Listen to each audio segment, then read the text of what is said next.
9월 둘째 주 예배자로 나온 성도 여러분, 예수 이름으로 축복하고 환영합니다. 우리 옆에 분들 한 분 인사 나누겠습니다. 예수님 사랑으로 축복합니다. 은혜 많이 받으시기 바랍니다.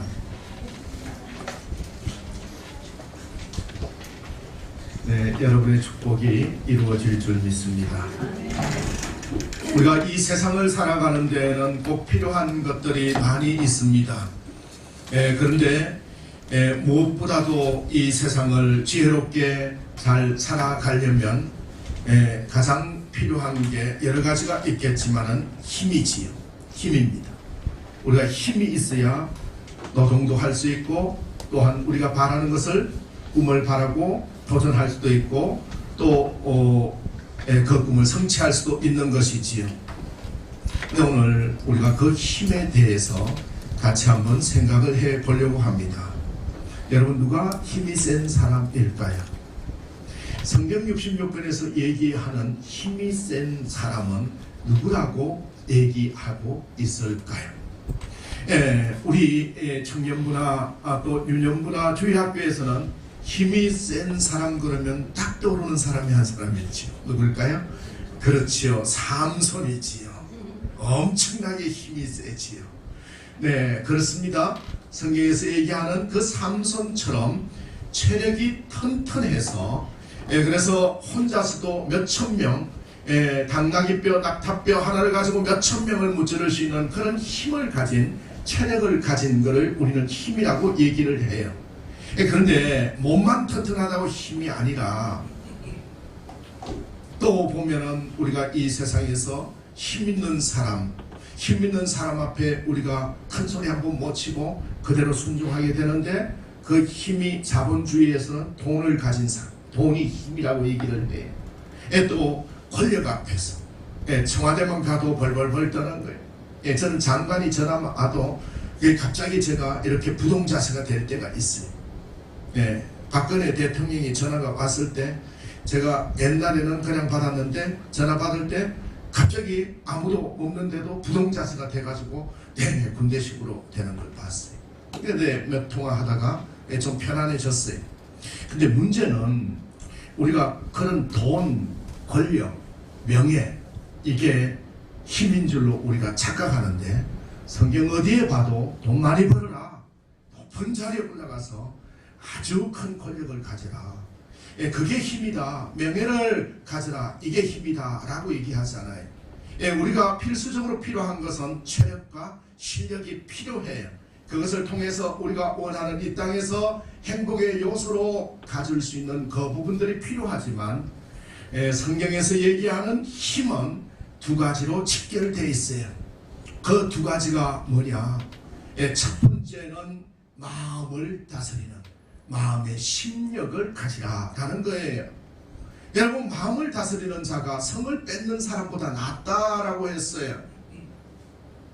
예수 믿는 사람들 중에서도 내 앞에서 화나는 일이 있고 어떤 불미스러운 일이 있으면 그 분을 참지 못하고 마음을 다스리지 못해서 칼을 빼서 자기 성격대로 하다가 결국 힘들어지는 부분을 경험할 수가 있는 거예요. 바로 베드로가 말고의 길을 쳐서 무력으로 제압하려고 했을 때 예수님께서 그 길을 다시 붙여주면서 칼을 쓰는 사람은 칼로 망할 거다라고 했어요. 예수님께서 또 물어 그 마음을 다스리는 자에게, 마음이 가난한 자에게 천국이 있다라고 말씀하셨고, 잠언 기자는 마음을 다스리는 자가 성을 뺏는 자보다 낫다라고 했습니다. 보통 우리는 밴댕이 쏘갈머리라고 하는데, 밴댕이 보이지도 않는데 그 쏘갈머리처럼 마음이 좁아가지고는 큰 일을 할 수 없어요. 이 마음은 어떻게 넓어지느냐, 심령은 어떻게 키우느냐, 여러분 꼭 기억하시기 바랍니다. 저 시골의 동네 우물물에 가면 돌멩이 하나 떨어뜨리면 어떻게 돼요? 물고기도 놀라고 전부 다 난리가 나요. 한동안 그 물을 동네에서 퍼먹지도 못해 한참 가라앉아야, 그래야 이제 다시 먹을 수가 있지요. 근데 그 동일한 돌멩이를 저 호수나 바다에 던지면 전혀 지장이 없어요. 사실 우리가 마음이 요동치고 흙탕물이 되어서 물고기도 살 수 없고 먹을 수도 없는 우리 마음을 요동치게 하는 것들은 바다나 호수에 떨어뜨리면 아무 요동도 하지 않는 아무 문제도 아닌 것들 때문에 우리는 골머리를 앓고 그 마음을 넓히지 못해서 힘들어하는 경우가 있는 것이지요.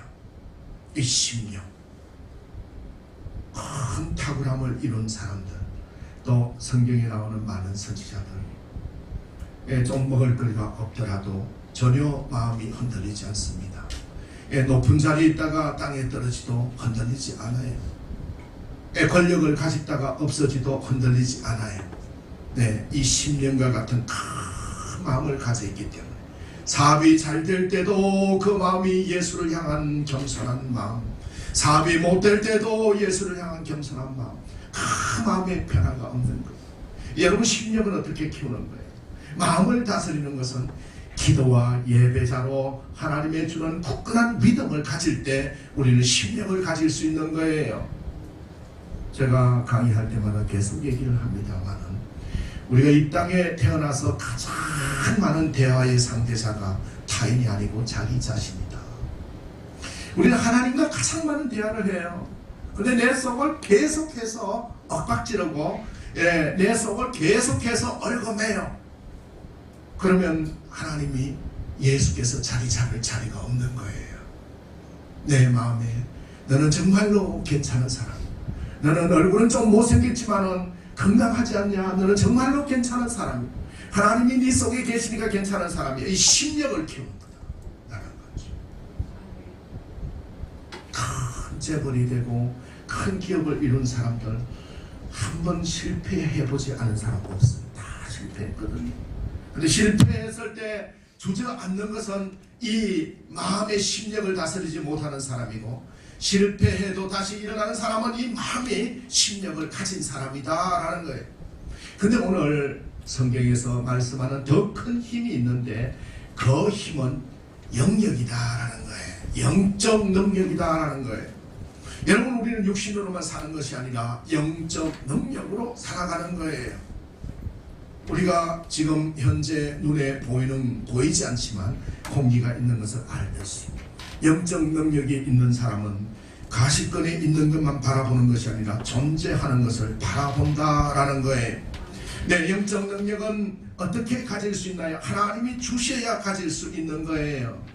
이 땅의 것에 좌우되는 사람들은 영적 능력이 없기 때문에 이 땅의 것 때문에 모든 것들의 인생을 걸고 좌우된다라는 거지.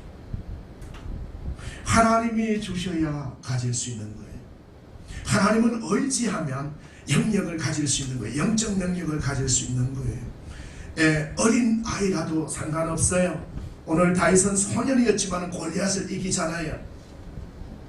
어른하고 싸워서 이길 수 있는 그 힘이 육체에서 나온 것이 아니에요.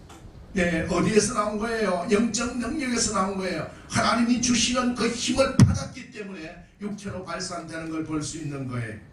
오늘 영적 능력을 얻기 위한 4가지 원리와 다윗처럼 늘 우리가 삶에서 이기고 승리하기 위한 8가지 원칙을 같이 나누려고 합니다. 오늘 본문은 하나님께 마음이 합한 자라고 칭찬을 받았던 이 다윗과 골리앗의 이야기입니다. 당시 배경은 이스라엘 백성들이 어렵게 이 홍해를 지나서 광야 40년을 지나서 이제 가나안 땅으로 들어갔어요. 그 가나안 땅으로 들어가서 자리를 잡고 하나님이 주시고자 하는 젖가꿀이 흐르는 그 땅에서 좀 편안히 살려고 하는데, 그 주변을 가지고 있었던 전체 7 부족들이 있었어요. 그 부족들이 계속해서 침공을 해왔어요. 그 잔병들이 계속 침공해 오는데, 근데 그 중에 가장 강한 철기 문화가 뛰어났던 창과 칼을 만들었던 블레셋이라는 그 부족이 끝까지 저항하면서 우리 땅을 내놓으라 하고 계속 침공하고 오는 거예요. 이 가나안 땅에 모세 시대 때부터 애굽을 거쳐서 이제 나왔던 이 이스라엘 민족이 땅을 경작하고 좀 편안하게 살려고 하는데, 블레셋이라는 이 적병들이 들어서 우리 땅 내어놓으라. 이스라엘은 이 7 부족들을 다 정복하고 처음으로 사무엘 목사님을 통해서 사울이라는 왕을 세웠어요. 왕을 왜 세웠다 그랬어요?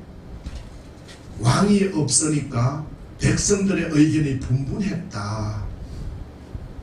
동으로 갈까 서로 갈까, 동으로 가요 서로 가요, 남으로 가요 북으로 가요, 분분했어요. 그래서 왕을 세웠어요. 그 첫 번째 왕이 사울왕이었어요. 근데 사울왕이 세워서 이제 나라를 잘 통치하려고 그러는데 힘이 센 블레셋 군대가 계속 쳐들어오는 거예요. 근데 그 블레셋이 어느 정도인가 하면 엘라 골짜기에 진을 치고 있는데 이스라엘 군대가 상대도 할 수 없는 엄청난 철기 문화를 가진 그러한 군대였어요. 근데 거기에 유명한 장군이 하나 있었는데 그 장군이 골리앗이라는 장군이지요. 그 골리앗이라는 장군이 2m 50이 넘는 큰 체격을 자랑하면서 그 언덕에 갑옷을 입고 매번 하루에 3번씩 등장해서 뭐라고 하는가 하면 나를 맞상대해서 이길 사람이 있다면 그러면 이기면 우리는 행복하겠다. 나와봐라 이스라엘 급장이더라 나와봐라 이렇게 얘기하는 거예요. 그러다 보니까 이 블레셋을 제압하지 않고는 나라가 온전하게 유지될 수가 없다 보니까 얼마나 힘들겠어요. 이 사울왕의 왕의 자리도 필요가 없게 된 거예요. 그래서 이 사울왕이 이 방을 붙였어요. 공고문을 붙여서 뭐라고 했어요? 만약에 저 골리앗 블레셋 저걸 이겨준다면 내 딸하고 결혼을 시켜줄 거고 누가 나가서 저 골리앗을 좀 이겨줘라. 그러면 내가 많은 상급을 주고 또 내 딸하고도 결혼시켜주겠다. 그러면서 방을 붙였는데 이스라엘 군인들 중에서는 아무도 겁이 나서 나갈 수가 없었어요. 블레셋의 골리앗은 산이 쩌렁쩌렁 울릴 정도로 나와서 싸워볼 자가 있으면 어서 나와라 라고 외쳤어요. 이스라엘 군대는 골리앗이 앞으로 나왔다 그러면 사시나무 떨듯이 벌벌벌 떨렸어요. 이 전쟁이 지면 이스라엘 민족은 전부 블레셋 나라의 종이 될 수밖에 없었어요. 한마디로 이스라엘 상황은 풍전등화 그것이었지요. 나라의 위기 앞에 하나님께서 이때를 위하여 한 사람을 준비해 놓으셨는데 그가 바로 하나님께 합한 자 다윗인 거예요. 다윗은 고향이 어디예요? 그렇지요, 베들레헴이지. 예수님의 고향이 어디예요? 베들레헴이지. 네, 베들레헴은 작고 아주 조그마한 마을이에요. 네, 그 베들레헴의 시골 촌 사람이지. 근데 당시 아버지는 나이가 많은 이새였어요. 이새는 큰아들 엘리압과 둘째 아들 아비나답, 셋째 아들 삼마를 전쟁터에 보내고 너무 궁금해서 마지막 막내 아들 다윗을 전선으로 보내면서 옥수수빵을 준비해서 보냈어요. 이거 형들에게 좀 갖다 주고 오너라. 또 거기에 장수를 위한 천부장을 위해서 치즈 10조각을 준비해서 10개를 준비해서 보냈어요. 형들의 안부를 살피고 정표를 가져오라 했어요. 그래서 다윗이 형들의 안부를 살피려고 갔는데 귀에 들려오는 소리가 쩌렁쩌렁한 골리앗의 소리였어요. 그래도 큰 소리로 하나님을 욕하고 골리앗을 이 보는 속에 다윗의 마음속에 의분이 생겼어요. 저 할례받지 못한 블레셋 사람 이방 민족이 택한 백성 이스라엘을 욕하고 하나님까지 모욕하다니. 우리 32절에서 말씀을 한번 좀 보겠습니다. 32절에서 33절 한번 읽어보겠습니다. 그 앞에 단락에 32절에서 32절에서 33절 한번 읽어보겠습니다. 다윗이 사울에게 말하되 그로 말미암아 사람이 낙심하지 말 것이라. 주의 종이 가서 저 블레셋 사람과 싸우리이다 하니 사울이 다윗에게 이르되 내가 가서 저 블레셋 사람과 싸울 수 없으리니 너는 소년이요 그는 어려서부터 용사임이니라. 견딜 수가 없어서 뭐라고 했는가 하면 형들의 만류에도 불구하고 사울왕을 찾아가서 내가 싸울 거예요. 저 할례 없는 블레셋 사람과 싸우겠다고 얘기했더니 사울왕이 뭐라고 하는가 하면 너는 능치 못하다. 너는 소연이요 골리앗은 어려서부터 큰 용사라는 거예요. 사울왕의 눈에 보인 것은 체력만 보인 거예요. 실력만 보인 거예요. 근데 지금 다윗은 영역을 가지고 바라보는 거예요. 마음의 힘을 크기를 가지고 바라보는 거예요. 이 소리를 들은 다윗이 왕에게 뭐라고 얘기하는가 하면 제가 아버지의 양을 지킬 때 사자나 곰이 와서 양의 새끼를 웃기면 내가 따라가서 그것을 쳐고 사자의 입에서 새끼를 건져냈고 사자나 곰이 나를 해하고자 할 때 내가 그 수염을 잡고 그들을 다 쳐 죽였습니다. 내가 사자나 곰도 쳐 죽였는데 하물며 살아계신 하나님을 모욕하는 저 군대 저 블레셋 사람을 그냥 둘 수 있겠습니까? 그래도 그 짐승의 하나같이 될 것입니다.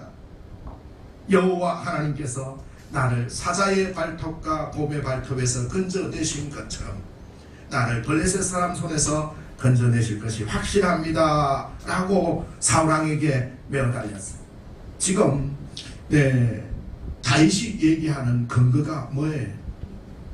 그렇습니다.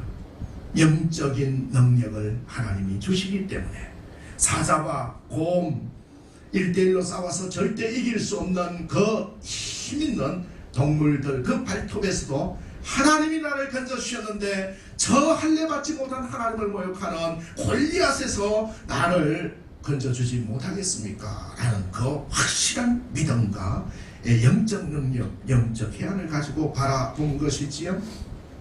사울이 워낙 이렇게 얘기를 하니까 그럼 나가 싸워보라고 하면서 자신이 입던 군복과 투구를 씌워주고 칼을 주었어요.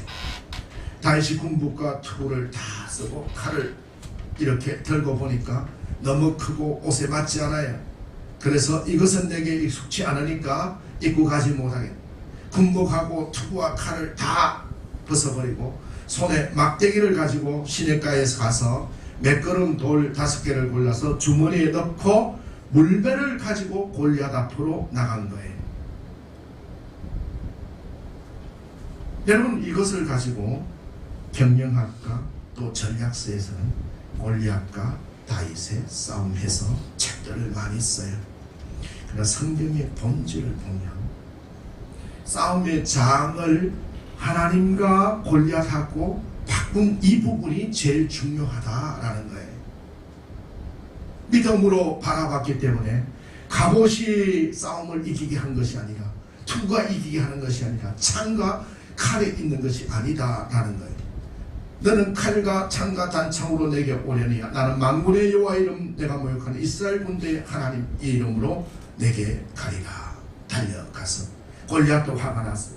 그때 다윗이 돌을 취하여 물배를 던졌더니 골리앗의 이마에 정통으로 맞아가지고 쓰러졌어요.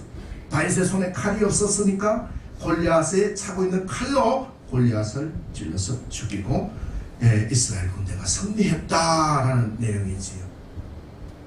여러분 오늘날도 우리들이 이 세상을 살아가다 보면 이스라엘 민족이 위기를 당한 것처럼 이런 위기가 개인적으로 국가적으로 끊임없이 다가오는 걸 볼 수 있어요.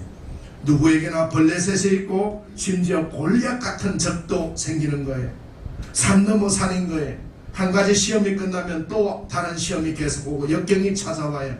그러나 어떠한 어려움과 고통이 따른다 할지라도 절대로 낙심하지 말고 다윗이 승리한 비결을 배워서 위대한 믿음의 승리자가 되시기를 예수 이름으로 축원합니다. 세상을 살아가는 가장 큰 힘은 영역이라 했습니다. 크리스찬에게서 영역이 빠지면 세상 사람들이 우리를 다루게 돼요. 그러나 영적 능력이 있고 하나님이 동행하는 그 영역으로 살아가면 세상을 우리가 다룰 수가 있는 거예요. 돈이 겁나는 게 아니에요. 권력이 겁나지 않아요. 내가 취직 못한 게 겁나는 게 아니에요. 하나님이 내 속에 계시면 그 모든 것을 가지신 그 하나님이 하나의 문만 여시면 다시 회복될 걸 바라보기 때문에 그런 것들은 두렵지 않아요. 그렇다면 이 다윗처럼 어떻게 바깥의 외관을 보고 겁내지 아니하고 나갈 수 있는 영역은 어떻게 얻을 수 있을까요? 그것은 4가지 측면에서 우리가 알아야 되는 거예요. 골리앗의 영적 의미가 무엇인지를 알아야 되는 거예요. 영적 의미는 우리를 가로막고 있는 장애물인 거예요. 사랑하는 성도 여러분, 우리가 가고자 하는 목적지에서 가로막고 있는 장애물이 무엇인지 모르면 그것과 대응해서 어떻게 싸워야 되는지를 잘 몰라요. 가정의 행복을 가로막는 장애물, 건강을 가로막는 장애물, 사회 축복을 가로막는 장애물, 우리 신앙생활을 가로막는 이 장애물이 골리앗이다라는 거예요. 골리앗을 알 때 우리는 대응할 수가 있는 거예요. 골리앗이 누구인지 잘 모르면, 그것이 적군인지 아군인지를 모르고 융합하다 보면 결국은 나의 영적 능력이 무뎌져서 싸움을 할 수가 없어요.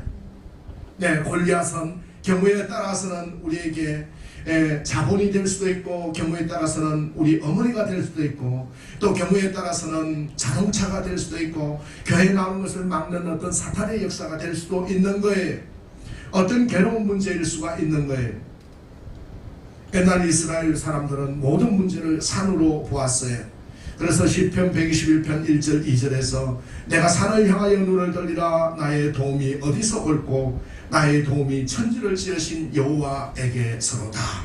문제를 제대로 바라보라는 거예요. 그 문제가 무엇인지를 우리가 아는 것이 결국은 영적 능력을 회복하는 작경이다라는 거예요.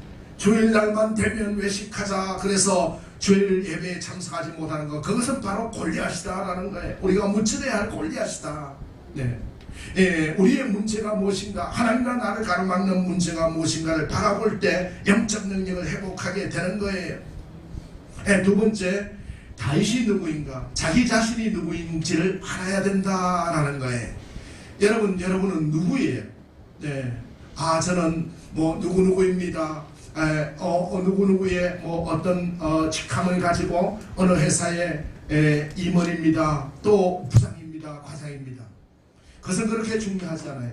여기서 영적 능력을 우리가 가질 때는 여러분이 누구인지를 알아야 돼요. 크리스찬의 정체성, 크리스찬은 누구예요? 하나님의 자녀인 거예요. 하나님의 종, 내 자녀이다라는 거예요. 다윗은 자기를 누구라고 했습니까?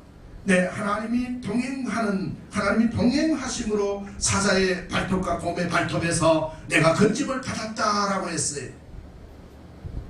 여러분, 이스라엘 민족의 족보에서 가장 자랑스럽게 여기는 두 사람이 있는데, 그것은 바로 아브라함과 다윗이지요. 아브라함은 믿음의 조상이고, 다윗은 이스라엘 민족 역사의 위대한 왕이고 정치적 지도자였어요. 다윗이라는 이름의 뜻은 사랑하는 자라는 뜻이에요. 다윗은 아브라함의 14대 손이지요. 유다 지파 이새의 8번째 아들인데, 다윗은 성경에서 전체로 보면은 할례 받지 못한 저 짐승과 같은 블레셋 사람, 영적 눈으로 모든 것을 바라봤어요. 자신이 하나님의 종, 하나님이 함께하는 하나님의 거룩한 하나님 나라의 백성이라는 걸 좀 잠시도 잊어버리지 않았다라는 거예요. 네. 사랑하는 성도 여러분, 우리가 누구인지를 알 때 영적 능력을 회복할 수 있는 거예요. 네. 여러분, 세상 살다 보면 몸도 힘들고 사업도 힘들고 건강도 힘들고 우리 마음대로 잘 안 돼요. 그럴 때 여러분이 누구예요? 여러분, 재벌의 모든 것에 가장 모든 걸 가져 계시는 하나님의 자녀이다. 하나님의 자녀임을 우리가 망각할 때 영적 능력을 회복할 수 없어요. 하나님의 자녀됨을 믿으시기 바랍니다. 어느 날 이 무디 목사님이 설교를 하고 내려오니까 어떤 문학 교수 한 분이 이렇게 얘기하는 거예요. 목사님 설교 중에서 제가 체크를 해봤더니 문법적으로 틀리는 게 50번이나 됩니다. 무디 선생이 학교를 제대로 졸업 못하고 그냥 예수, 오직 예수 임해서 자기가 체험한 그 예수를 전도했어요. 그때 무디 목사님이 뭐라고 얘기했어요? 교수님, 그러셨군요. 잘못된 부분을 지적해 주셔서 정말 감사합니다. 용서해 주세요. 용서를 구하면서, 근데 선생님, 제가 한 가지 묻겠는데, 저는 엉망진창인, 문법이 그렇게 많이 틀리는 엉망진창인 언어를 가지고 수십만 명의 영혼을 구원했는데 선생님 그렇게 뛰어난 문장력, 문법력, 그 학식을 가지고 몇 명의 영혼을 구원했나요? 라고 그러더라고요. 예, 얼굴이 황당무가 되어서 고개를 숙였다. 그 사람의 학벌이 어느 정도인가, 그 사람의 외모가 어떻게 생겼는가, 어느 가문에서 태어났는가 하는 것은 하나님 앞에서 별로 귀한 게 아니에요. 그 마음의 중심이 바로 서 있어야 되는 거예요. 여러분은 누구인가요? 하나님 마음에 합한 자인 거예요. 하나님 마음에 합한 자는 전적으로 주님을 신뢰해야 하나님 마음에 합한 자가 되는 거예요. 자녀들 중에서도요, 부모님 마음에 합한 자가 있고 부모님 마음에 합하지 않은 자가 있어요. 어떨 때 부모님 마음에 합한 거예요. 부모님 마음을 역지사지로 읽어주는 그 자녀가 하나님 부모님 마음에 합하듯이 하나님 마음에 합한 사람은 전적으로 하나님 마음을 바라보며 하나님의 뜻을 먼저 생각하는 사람이다 라는 것이지요. 여러분, 언제 영적 능력이 뛰어나게 되는 거예요?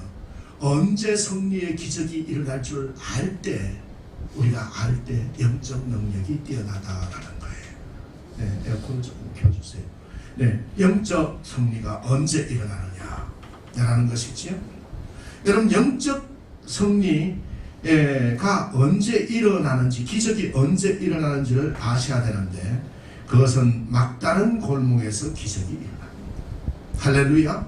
이스라엘을 보세요. 기적이 일어났을 때 앞에 바다가 가려있고 뒤에서 애굽의 군대가 들어와서 막다른 골목이 되었어요. 그때 홍해가 갈라지는 기적이 일어났습니다. 광야 40년 동안 먹을 것이 없어서 이제 굶어 죽게 되는 막다른 골목에서 메추라기야 만나를 내려보내 주심으로 먹었습니다. 먹을 물이 없었을 때 마하라의 그 샘물을 지나서 하나님의 오아시스를 주셨어요. 막다른 골목. 여러분, 기적은 막다른 골목에서 일어난다는 걸 항상 명심해야 돼요. 절도절벽에 망하고 실패한 자리에서 그때 새 길이 보인다라는 거예요. 그래서 이 부분을 우리가 알 때 영적 능력이 회복되는 거예요. 세상 사람들은 막다른 골목이 오면 끝이라고 생각해서 창문에서 뛰어내리고 자결하고 자살해요.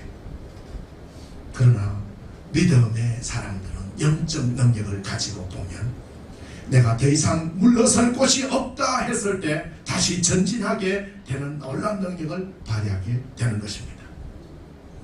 언제 영적 능력이 7배나 늘어납니까? 물맷돌의 의미가 무엇인 줄 알아야 된다. 네 번째로 물맷돌의 의미. 다윗이 던진 물맷돌은 예수 그리스도인 거예요. 여러분, 그 물맷돌은 하나님의 능력입니다. 사람의 능력이 아니에요. 시편 68편 35절에 이스라엘의 하나님은 그 백성에게 힘과 능을 주시나니 하나님을 찬송할지어다 라고 했어요. 힘과 능을 하나님이 주시는 거예요. 옆에 있는 사람들이 주는 게 아니에요. 힘과 능력은 하나님이 주시는 것이기 때문에 하나님의 은혜대로 키워진 곡식과 채소 모든 것들 하나님의 은혜대로 키워졌을 때 우리는 힘과 능을 얻을 수가 있어요. 인간의 지혜가 아니다. 인간의 능력이 아니다. 시편 18편 1절에는 나의 힘이 되신 여호와의 내가 주를 사랑하나이다. 빌립보서 4장 13절에도 내게 능력을 주시는 자 안에서 내가 모든 것을 할 수 있느니라 라고 했어요. 사랑하는 성도 여러분, 능력 주시는 자가 누구다 했습니까? 그렇습니다. 내게 능력 주시는 자가 하나님이라는 것을 믿고 하나님의 능력으로 나갈 때 우린 영적 능력이 회복되는 거예요. 물맷돌의 의미는 임마누엘 신앙이에요. 하나님은 우리와 함께 계시고요. 물맷돌의 의미는 여호와의 이름이에요. 예수 그리스도의 이름으로 나갈 때 승리가 일어날 줄 믿습니다. 물맷돌의 의미는 산돌이신 예수 그리스도인 거예요. 사랑하는 성도 여러분, 영역을 갖기를 원합니까? 영적 능력을 갖기를 원한다면 우리의 영적 골리앗을 알아야 되는 거예요. 영적 골리앗을 알고 정해놓고 무찌르기 위하여 우리가 하나님의 권세를 사용해야 되는 거예요. 또 사탄의 결과를 물리치는 거지요. 우리 자신이 누구인지를 알아야 되는 거예요. 하나님 마음에 합한 자임을 알아야 돼요. 언제 승리와 기적이 일어나는지, 세상 사람들이 막 따랐다고 했을 때 그때 승리와 기적이 일어난다는 거예요. 그리고 물맷돌을 가져야 하는 거예요. 물맷돌 예수 그리스도를 가져야 우리의 영적 능력이 회복될 줄 믿습니다. 그렇다면 우리는 이제 현실 세계에서 우리가 영적 능력을 가지고 살아가는 데서 이 큰 전쟁터 세상을 지혜롭게 이겨나가기 위하여 다윗 승리의 8가지 원칙을 지킬 때 승리가 일어날 줄 믿습니다. 이 다윗 승리의 8가지 원칙은 무엇일까요?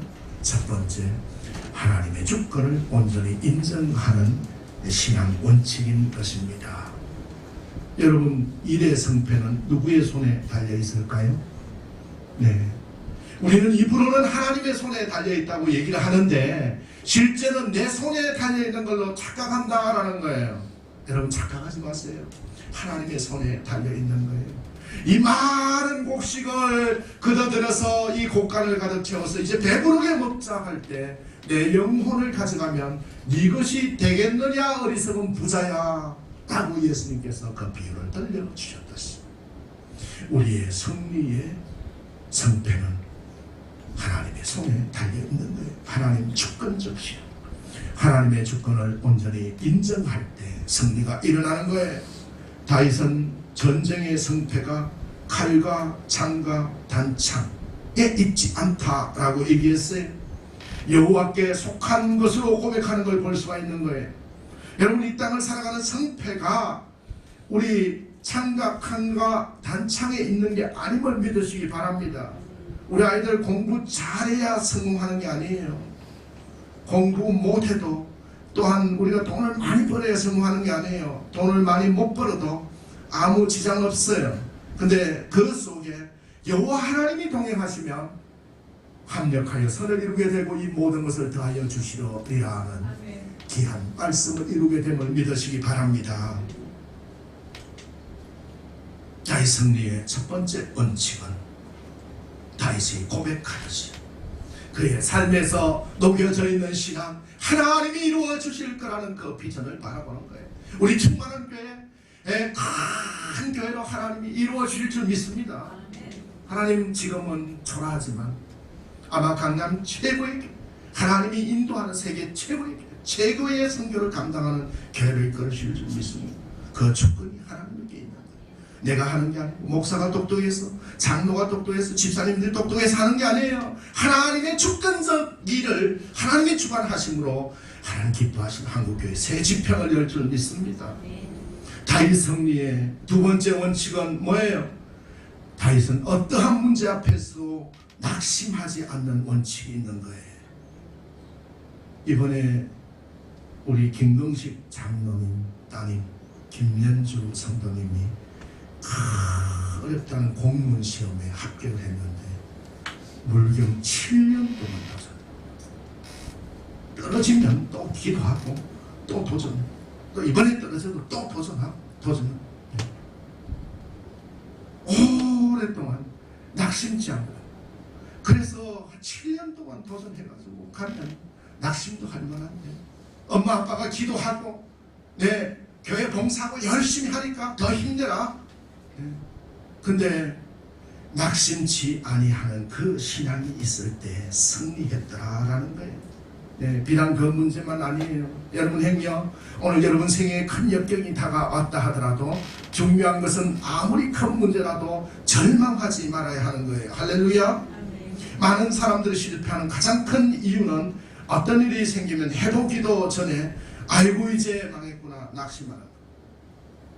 제가 어느 기업을 컨설팅을 하고 있었는데 그 기업의 자금이 갑자기 한 100억이 모자라요.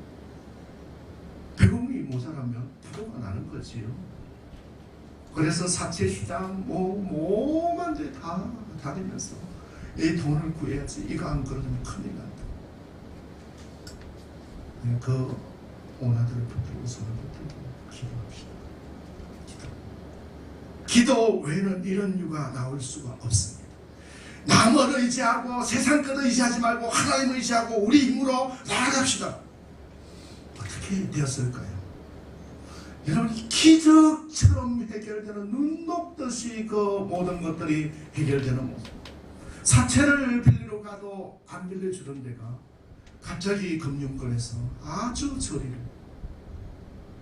그동안 부채 부분을 다 연장해줘. 그래서 최고의 성과를 내는 그런 조직으로 완전히 바뀌니까 지금은 서로 돈을 빌려주면, 여러분, 하나님의 손이 개입하면 어떻게 바뀌는지 알 수 있습니다. 하나님의 손. 다윗이 어떤 문제도 낙심하지 않았어요. 운동 경기를 보면 징크스라는 것이 있는데, 싸우기 전에 상대방에게 기가 죽어서 그렇게 한다. 성경에 보면은 가장 많이 나오는 단어가 낙심하지 말라, 근심하지 말라, 염려하지 말라라는 단어예요. 365일 5개가 나오는데, 이거 왜 이렇게 하나님께서 주시겠어요? 여러분, 낙심하지 마시기 바랍니다. 여러분, 사탄이 가장 잘 사용하는 무기가 둘이 있는데 무엇인지 아시지요? 사탄이 가장 잘 사용하는 무기는 항상 교만이라는 무기를 사용해요. 아담과 하가 범죄한 것처럼 하나님이 되어보겠다는 교만이 있는 거예요. 근데 잠언 16장 18절에서 교만은 패봉의 선봉이요, 거만한 마음은 넘어짐의 앞잡이다. 마귀라는 녀석은 교만이라는 무기로 하나님을 대적하게 해요. 둘째, 또 사탄이 가장 잘 사용하는 무기가 하나는 낙심이라는 거예요. 바로 절망이에요. 절망은 죽음에 이르는 병이라고 했어요. 어느 날 종교개혁가 루트가 시리에 빠져 있었어요. 그때 그의 부인이 흰 소복을 입고 그의 앞에 나왔어요. 아니, 당신 누가 죽었어요? 왜 소복을 입고 왔어요? 그랬더니 하나님이 돌아가셨어요. 그때 루트가 회개했다. 살아계신 하나님을 보지 아니하고 내가 이렇게 절망하고 있었구나. 그래서 다시 신학 공부를 열심히 해서 루터 종교개혁을 이루었다라는 얘기. 하나님이 포기하시기 전까지 우리가 절대로 포기해서는 안 되는 거예요. 하나님이 할 수 있다고 하시는 한 우리는 낙심해서 안 되는 것입니다. 세 번째 원칙은, 다윗은 나는 주의 종이라는 소명의식을 가져 있었어요. 여러분, 32절 하반절에 보면 주의 종이 가서 저 블레셋 사람과 싸우리. 목동에 불과했지만은 제사장도 선지자도 아니고 왕위에 오르기도 전인데 어른도 아니었어요. 양을 치는 목동에 불과했는데 주의 종이 가서 그랬습니다. 여러분, 우리에게도 이런 소명이 있어야 됩니다. 나는 하나님이 세워주신 성도이다, 집사다, 권사다, 성가대원이다. 소명의식이 있어요. 이 의식이 성도답게 하고 우리를 또 이기게 만드는 원칙입니다. 참새 한 마리가 땅에 떨어지는 것도 하나님의 허락 없이는 떨어지지 않는다 그랬어요.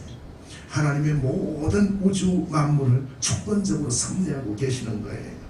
자녀들을 이렇게 우리 충만한 교회가 왜 아이들은 어린이밥 만들고 저거 안 만드냐 하지만, 여러분, 유대 민족들이 IQ는 세계 13등밖에 안 돼요. IQ 제일 높은 건 대한민국 사람이에요. 근데 노벨상 제일 많이 받은 건 유대인들이에요. 왜 그런 거예요? 같이 전체로 하나님을 바라보면서 어린 아이 때부터 저 할아버지까지 회당에서 같이 예배를 드리고 같이 경전을 배우는 거예요. 탈무드를 배우고 같이 공부하는 거예요. 근데 내 옆에 있는 우리 혜린이가 뭐라 할까, 주찬이가 뭐라 할까, 주영이가 뭐라 할까 걱정하지 마세요. 주헌이가 뭐라 다 하나님의 영성으로 이해하게 만드는 거예요.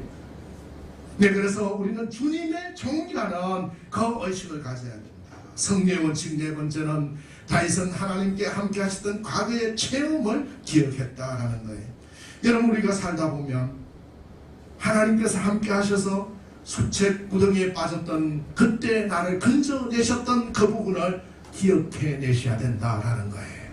정말 어려운 때도 하나님이 인도하셨던 그것을 끄집어낼 수 있을 때 우리는 승리할 수 있다라는 거예요. 37절에 보면 여호와께서 나를 사자의 발톱과 곰의 발톱에서 건져내셨은즉 나를 이 블레셋 사람의 손에서도 건져내시리이다. 기독교는 체험의 종교예요. 다윗은 하나님께서 함께 하셨던 과거의 체험을 소중히 간직하고 있습니다. 이것이 중요합니다. 이 땅에 사는 우리들도 하나님께서 함께 하시고 도와주신 체험이 전혀 없는 사람은 한 사람도 없습니다. 문제는 그 사실을 잊어버린다는 것이 문제예요. 다윗은 그의 생애 동안에 하나님이 함께 하셔서 사자의 발톱과 곰의 발톱에서 건져주시던 걸 기억한 거예요. 여러분, 이 체험을 기억해내서 그런 하나님이 나를 오늘도 인도하시려는 고백을 하여 승리하시기를 예수 이름으로 축원합니다. 다섯 번째 원칙은 세상 것을 의지하지 않는 원칙입니다. 39절에 보면은 우리 39절 한번 읽어볼까요? 39절 같이 한번 읽어보겠습니다. 시작.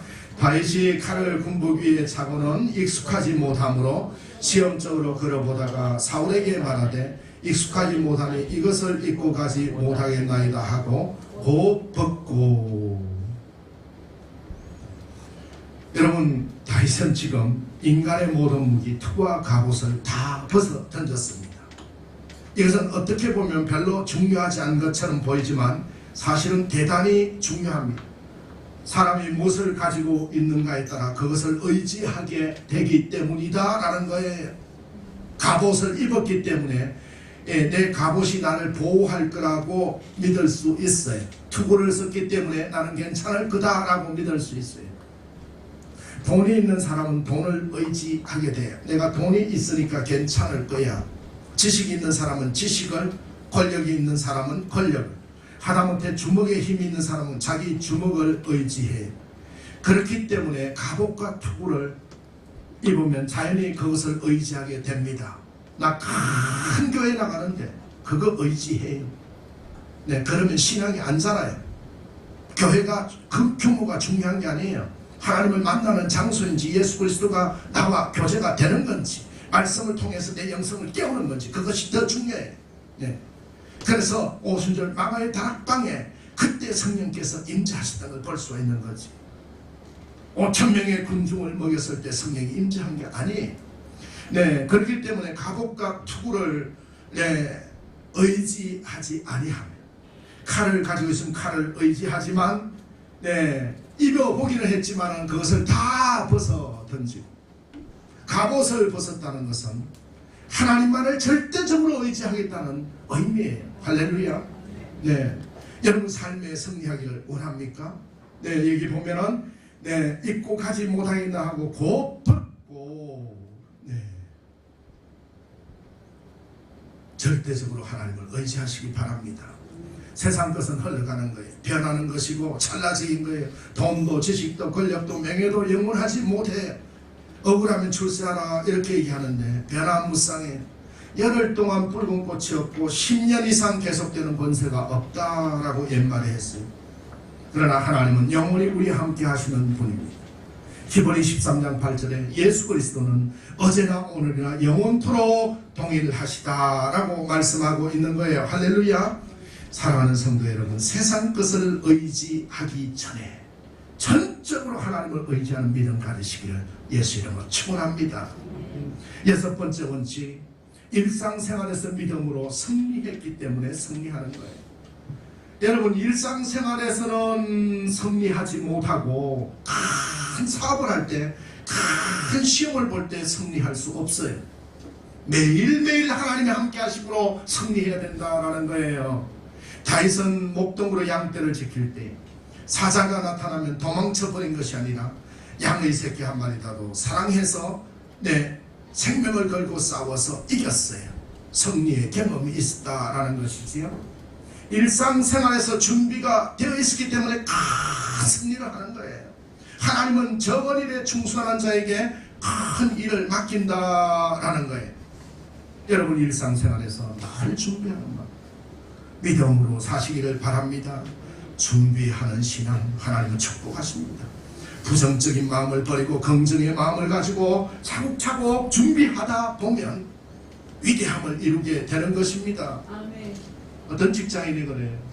목사님, 월급 받아가지고 50%씩 저축하고 확 모아도 언제 집을 사요? 1년 내에 모아도 몇백만 원, 천만 원밖에 못 모으는데 언제 큰 집을 삽니까? 그렇지 않단다. 그렇지 않다. 일상생활에서 내가 50% 저축하고 50%만 가지고 생활을 누릴 수 있는 그 습관을 길러 나가다 보면 그것이 쌓이고 쌓여서 나중에 태산을 이루게 되는 걸 경험하게 되고, 그것을 통해서 하나님이 더 큰 걸로 채워줌을 경험하게 된다. 그 작은 것을 이루지 못하는데 어떻게 일확천금이 오겠느냐라고 얘기한 적이 있습니다. 여러분, 일상생활에서 믿음으로 승리하시기를 바랍니다. 7번째, 하나님이 함께 하심을 믿고 홀로 나갔다 그랬어요. 다윗은 아무도 데려가지 않았어요. 옆에 사람들을 데려가지 않았어요. 신앙생활은 하나님과 나 사이의 1대1의 관계예요. 중간에 아무 사람도 낄 수가 없습니다. 천국 가는 길은 혼자 가야 돼요. 엘리야도 로뎀나무 아래 혼자 있을 때 하나님의 음성을 들었고, 야곱도 부모 형제를 떠나 브엘세바에서 하나님으로 갈 때 베델에서 하늘문이 열리고 땅을 연결하는 사닥다리가 내려왔던 걸 볼 수 있습니다. 신앙의 위기는 홀로 있을 때, 외로울 때가 아니라 높아지고 인기가 있을 때 위기가 오는 거예요. 봉사하면서 자기를 내세울 때 오는 거예요. 세상적으로 외롭고 괴로울 때, 아무것도 의지할 것이 없을 때가 하나님을 만나고 하나님과 교제하고 하나님과 가까이 갈 수 있는 거예요. 신앙생활은 홀로 있을 때 1대1의 관계인 것입니다. 다윗이 고백해요. 시편 23편 4절에 내가 사망의 음침한 골짜기로 다닐지라도 해를 두려워하지 않을 것은 주께서 나와 함께 하시니라. 주의 지팡이와 막대기가 나를 안위하시나이다. 할렐루야. 시편 23편 4절의 말씀이 성도님에게 임재하시기를 예수 이름으로 축원합니다. 마지막 원칙은 다윗은 하나님의 영광을 위해 여호와의 이름으로 나간다는 거예요. 우리 45절 말씀 한번 읽어보겠습니다. 45절 같이 한번 읽겠습니다. 시작. 다윗이 블레셋 사람에게 이르되 너는 칼과 창과 단창으로 내게 나오니와 나는 만군의 여호와의 이름 곧 내가 모욕하는 이스라엘 군대의 하나님의 이름으로 내게 나아가노라. 아멘. 자신의 이익을 위해서 나가지 않았습니다. 자기의 영광과 명예를 위해서 나가신 것이 아니라 살아계신 하나님의 이름이 모욕받는 것을 보며 견딜 수가 없어서 나간 거예요. 저 할례 받지 못한 블레셋 사람이 감히 살아계신 하나님의 백성을 모욕하다니 마음에 선한 내 동기가 있었다라는 거예요. 내가 모욕하는 이스라엘의 하나님 이름으로 내게 가노라. 45절 46절 오늘 내가 너를 쳐서 온 땅으로 이스라엘의 하나님이 계신 줄을 알게 하겠고, 이런 신앙이 그에게 힘이 되었습니다. 그렇습니다. 크리스찬은 성공해야 돼요. 세상에서도. 그래서 하나님이 계신지를 증거하겠다는 그 목적으로 나가야 된다라는 거예요. 내가 높아져서 내가 사업을 잘해서 이렇게 위대한 사람이요, 내가 공부를 잘해서 이렇게 권력을 잡았어요, 내가 위대하게 된 것이 아니라 그 내가의 예수 그리스도께서 우리 충만한 교회에 기도해주는 성도님 때문에 여기까지 왔다는 그 고백, 하나님의 영광을 위해서 예수 이름으로 나갈 때 승리함을 볼 수가 있는 것입니다. 우리는 오늘 다윗과 골리앗의 이 전쟁을 통해서 우리가 영적인 능력이 얼마나 중요한 건가, 영적 능력을 회복하고, 또한 세상을 살아갈 때 8가지 원칙을 지키며 나갈 때 승리할 수 있음을 확신했습니다. 오늘 이 8가지 원칙이 우리 삶에 적용되어서 날마다 승리하시기를 예수 이름으로 축원하면서, 우리 한번 오늘 말씀을 생각하면서 제가 복창을 하면 적용점을 위해서 같이 따라서 복창해 주시기 바랍니다. 다윗의 8가지 원칙을 제가 8개로 나누어서 한번 선창을 하겠습니다. 하나님은 전쟁의 주관자이시다. 믿는 사람은 절대 낙심치 않는다. 나는 주의 사랑하는 자녀입니다. 여기까지 이기게 하신 주님께서 계속 이기게 하십니다. 세상 것으로는 이길 수 없습니다. 일상생활에서도 믿음으로 승리합니다. 홀로 있어도 하나님께서 늘 함께 하십니다. 하나님의 영광을 위해 싸울 때 이길 수 있습니다. 기도하겠습니다.